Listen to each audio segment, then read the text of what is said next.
സാധാരണ കണ്ടുവരുന്നൊരു കാര്യമുണ്ട്, നമ്മുടെ സുഹൃത്തുക്കളുടെ ഇടയ്ക്ക് തന്നെ ഉള്ളതാ.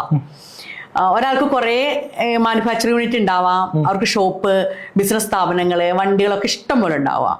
10 ഉണ്ടെങ്കിൽ 10 ഇൻഷുറൻസ് ചെയ്തിട്ടുണ്ടാവുക. 10 ഇൻഷുറൻസ് അഡ്വൈസേഴ്സ് വെഹിക്കിളിന് വേറെ ഇൻഷുറൻസ് എടുത്തിട്ടുണ്ടാവുക.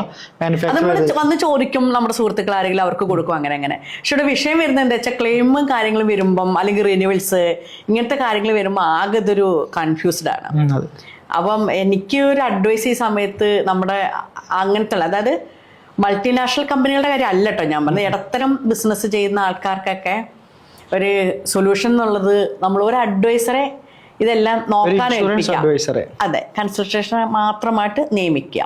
അതായത് ഇവരെല്ലാം കറക്റ്റ് കാര്യങ്ങൾ നോക്കുക, പേപ്പേഴ്സ് കറക്റ്റ് ആണോ നോക്കുക, ക്ലെയിമും കാര്യങ്ങളും പക്ക ഇവർ നോക്കുക. ഒരിക്കലും ഒരു കമ്പനിയിലെ സ്റ്റാഫ് അല്ല കേട്ടോ, പുറത്തുനിന്നൊരു ഇൻഷുറൻസ് അഡ്വൈസർ അങ്ങനെ ആകുമ്പോൾ നന്നാവില്ല. ഫിനാൻഷ്യൽ അഡ്വൈസറെ വെക്കുന്ന പോലെ, അതെ, ഫിനാൻഷ്യൽ അഡ്വൈസറെ വെക്കുന്നത് പോലെ ഒരു ഇൻഷുറൻസ് അഡ്വൈസറെ വെച്ചാൽ ബെറ്റർ ആവും.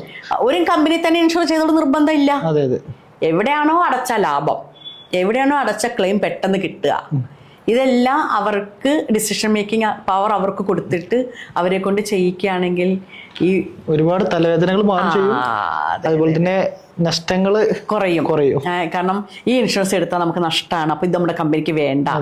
അതേസമയം ഈ ഇൻഷുറൻസ് ഡൈവേർട്ട് ചെയ്ത് ഈ ഒരു സ്കീം എടുക്കുകയാണെങ്കിൽ നമുക്ക് ലാഭകരമാകും. ഇതൊക്കെ ശരിക്ക് നല്ലൊരു ഇൻഷുറൻസ് അഡ്വൈസർക്ക് പറഞ്ഞു തരാൻ പറ്റുന്ന കാര്യങ്ങളാണ്. ഒരു ബിസിനസ് ചെയ്യുന്ന ഒരാൾക്ക് ഇതുപോലെ ഒരു അഡ്വൈസർ ഉണ്ടെങ്കിൽ ബെറ്റർ ആയിരിക്കും. നമ്മൾ അതുപോലെ ചെയ്യുന്നുണ്ടോ? നമ്മൾ ചെയ്തു കൊടുക്കുന്നുണ്ട്. നമുക്കിപ്പം കുറച്ച് കമ്പനികൾ നമ്മൾ ഒത്തിരി നമുക്ക് ചെയ്യാൻ സാധിക്കില്ല, എന്നാലും നമ്മൾ ചെയ്തു കൊടുക്കുന്നുണ്ട്.